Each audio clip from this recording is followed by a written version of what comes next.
ஜனவரி மாதம் 10ஆம் தேதி வெள்ளிக்கிழமை. 1 யோவான் கடிதம் 5வது அதிகாரம் 5லிருந்து 13 வசனங்கள். 6வது வசனம். 1 யோவான் கடிதம் 5வது அதிகாரம் 6வது வசனம். இயேசு கிறிஸ்து நீரினாலும் இரத்தத்தினாலும் வந்தவர். அவர் நீரால் மற்றும் ரத்தத்தினால் வந்தவர். இந்த தூய ஆவியானவர் சார்ந்து படுகிறார். தூய ஆவியானவர் அவர் வந்தது எப்படி சொல்லப்பட்டிருக்கிறது? நீரினாலும் ரத்தத்தினால். அவர் யோர்தானிலே திருமுழுக்கு பெற்று அன்பாக ஏற்றுக்கொண்டார். ரத்தம் சிந்துதான் மீட்பு இல்லை என்பதை உணர்ந்தவர். யோவான் 19:34 ஈட்டியால் கத்தி திறந்த போது அந்த ரத்தம் நீர் வழியுள்ளது. அதுதான் அன்றைக்கு ஆதாம் எலும்பும் மாமிசத்தின் மாமிசமாக தேவாலயம் உருவாக்கி போல திருவை பேசர் 5வது அதிகாரம் 21-33 சொல்லிப்போம். இந்த மறை உண்மை தெரியுது.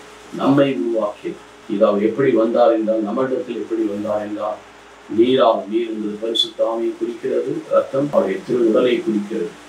அதற்கு பரிசுத்த ஆவியாக சார்ந்து பார்க்கிறது. ரெண்டிலுமே பரிசுத்த ஆவி இருக்கிறார். அப்போ பரிசுத்த இதுகளினால் தூய தண்ணீரினால் நம்முடைய காவிய தண்ணீர் பரிசுத்த ஆவியானது.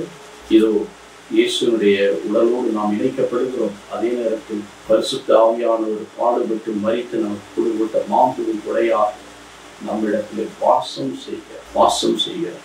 அவருடைய உடன்படியாக நீங்கள் தேவனுடைய ஆணை பரிசுத்த ஆவியை குடிக்கொண்டிருக்க 1 6:19.